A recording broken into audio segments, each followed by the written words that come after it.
Hey there everybody, Don Evans here from WatchReport.com, and today we're going to be taking a look at the Morgenwerk M1 satellite controlled wristwatch. Now there's a lot of information here that I'm going to try and get through. Now I debated on how I was going to originally do this video.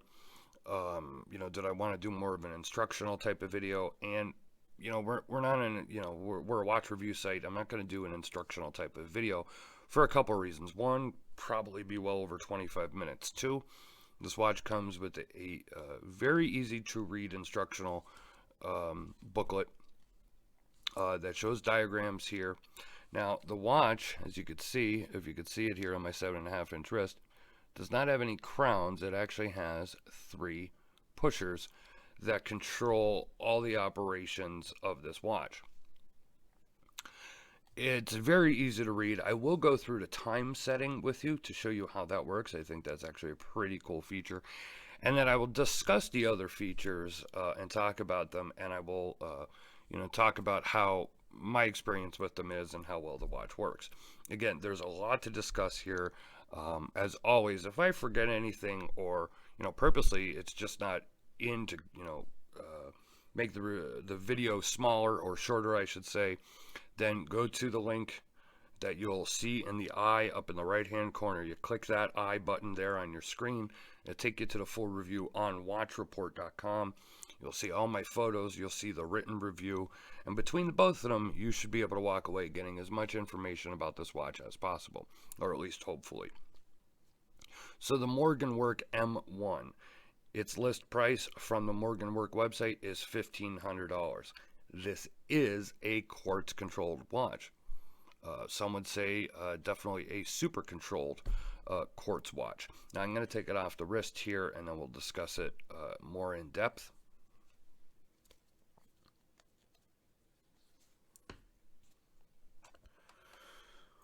So let's go over the specifications first. You have a 43 millimeter case. It is made of a DLC coated titanium. It's like a gray DLC coated titanium. You do have a sapphire crystal. These plastic windows here are actually your little solar panels, so it can link up to one of 6 different satellites to control the time of the watch. You are getting a nice natural rubber band. It's flexible, it's nice, it has a very well made screw in buckle here, and as you can see, the keeper has a little cutout here that it, when you put the watch on your wrist, it connects into there so that that keeper doesn't ever slide off. On the back you're going to see 2 little prongs. That is for charging the watch, which I will discuss here shortly. And then you have your time zones on the back. And of course around the bezel area here you're going to see your UTC, your time zones here, okay? On the inner track here you are going to see a date, your running dates. So, and it skips a number, so it's 1, 3, 6, or excuse me, 1, 3, 5, etc., going to 31. Okay. Now, as I said, this watch is $1,500. It is a rechargeable quartz movement. The company Morgenwerk is out of Germany. You have a 43 millimeter case, 15 millimeter stick. Now it's very hard to judge the lug to lug because, of the way it connects to the case. Going from like here to here, I'm getting like 53. If I go from here to here right at the bottom, it's like 56, but that's deceiving because that's curving and going down into the way it goes with the strap. So that really isn't a true lug to lug measurement, but the way it sits on your wrist, it's gonna be about 53 millimeters.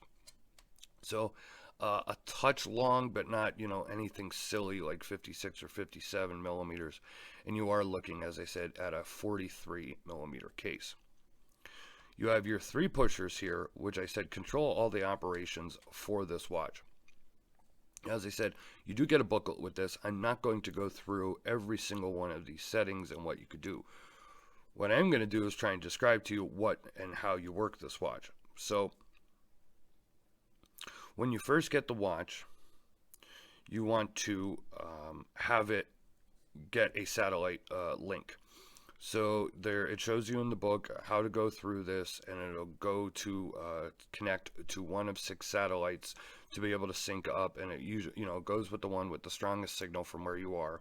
You're going to want to be outside or near a window when you do this. So then after you do that, which that process takes about a minute, you're going to want to set up your time to your time zone. Now, I currently have it set. I don't even remember what time zone I currently have it set at. But I set it off my time zone so I could set it back to my time zone during the video here and show you how easily that works. You also might be thinking that, well, gee, why isn't that second hand moving? Well, the reason for that is because I have it set to the date. And that's one of the other features of this watch.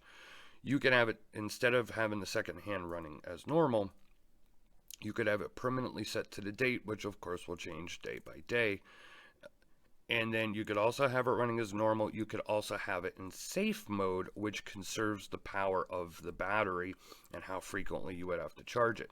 So what is safe mode? Okay, and how do you charge this? What are the charging times? So it takes about 3 hours for a full charge.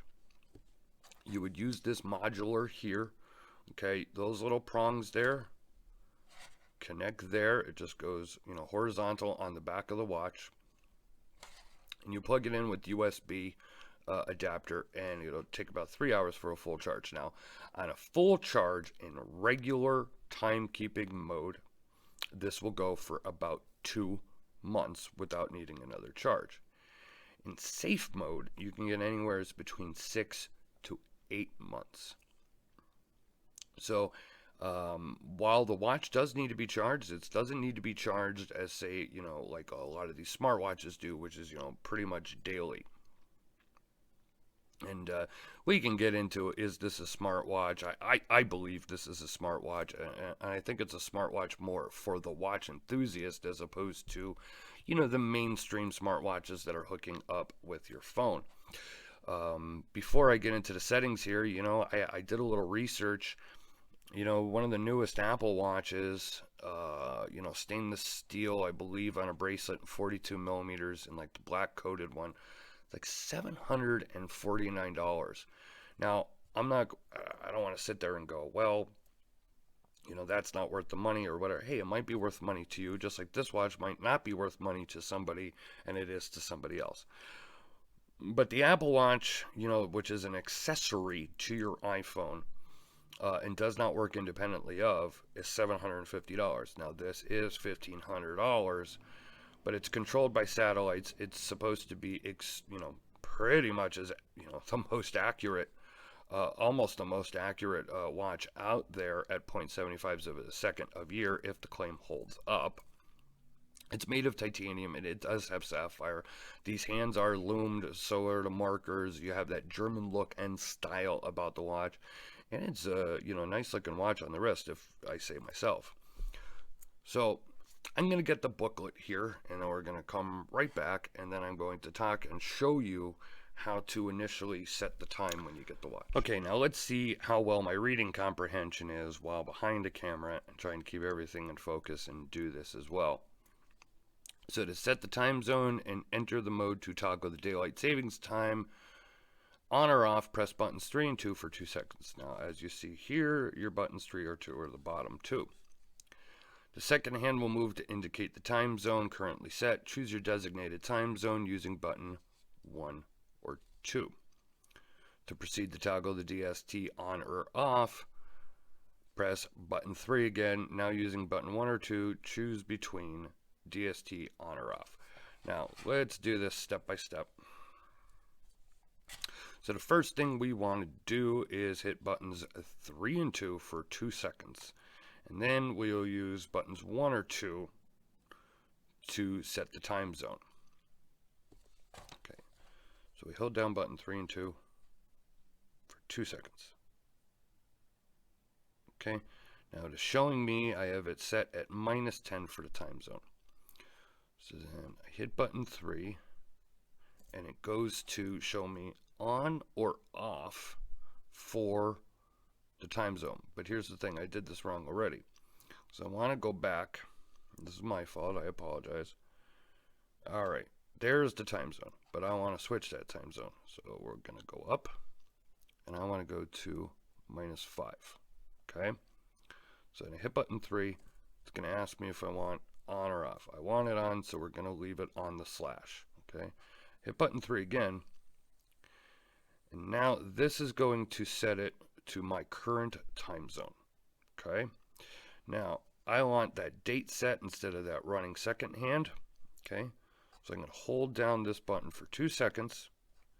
And now it is permanently going to show the date I am recording this is actually May 2nd, and it's going to stay there. And I like that versus having the second hand running all the time. That's just my preference. Of course, you could have that second hand constantly running. Okay, so let's go ahead and go around here, give you a look at the watch. As I said, you have that gray DLC coated titanium case. There is your case back. Now, what I want to show you here, if I can, I'm going to try and show you a lume shot of this watch. So I'm going to turn my lights off, and we'll charge it up for about a quick 10 to 15 seconds. And then I'll come back here and show you a lume shot, and then we'll finish out this video. Okay, we are back. Here you can see the nice cool blue lume. This was after about a 20-second charge here. I'm trying to keep any external light here. I have all my lights shut off, but you can see that the lume on this is absolutely excellent. So for you guys who are lume buffs, this watch should suffice for you and absolutely be no problem. So let me turn my lights back on, and we'll be back in a second. Okay, we are back here and finishing up the video review. As I said, you got $1,500 here on the table. It is not a cheap watch. Obviously, as you could see for what I went through, this is not your regular run-of-the-mill, you know, Ronda quartz movement. You know, for my updated thoughts and comments and a lot more information about this watch, you're definitely going to want to check out the full review. So click the I in the video. It'll take you over to watchreport.com. For people who like the idea of a smartwatch but don't want to be, you know, connected, you know, have one that's connected to the phone, and maybe I should say for people who maybe don't like digital watches, or, you know, somebody wants something techy and cool, but in a more regular style of watch, especially this. I think the style and the look and the design, especially of the dial, is more geared towards your watch enthusiast. It has that German look, of course. It's comfortable to wear. It's nice looking. It's not overly heavy at all, of course, because it's made of titanium. And if you're somebody who wants the, you know, as accurate of a watch as you possibly can have, obviously this is going to be a good option. You don't have to charge it every night or every week. You know, the most you're going to probably be charging this is about every 2 months, you know, give or take. And of course you could just charge that overnight once every 2 months, and that, you know, you're ready to roll. So for more information, check out the full review on watchreport.com. This has been a long look at the Morgenwerk M1 model. This has been Don Evans for watchreport.com. I'll see you guys on the next video. Thank you very much.